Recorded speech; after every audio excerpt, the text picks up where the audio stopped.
তুমি এখানে? এমনি এটা আপনার জন্য। কি এটা? অনেক ইমোশন নিয়ে একটা স্বপ্ন বুনেছি, পরে খুলবেন। অনেক অভিমান করে লুকিয়েছিলে তাই না? দেখা যায়নি। তোর সাথে দেখা হয়ে ভালো লাগলো। ছিলাম আপনার সামনে আসবো না, কিন্তু পারলাম না।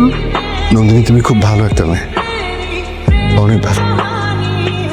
আমি আমার মন থেকে তোমার জন্য প্রে করবো যেন তোমার জীবনে খুব ভালো কোনো মানুষ আসে, যে তোমাকে এক বয়ম ভর্তি জনক পোকা দিয়ে বলবে ভালোবাসি তোমাকে।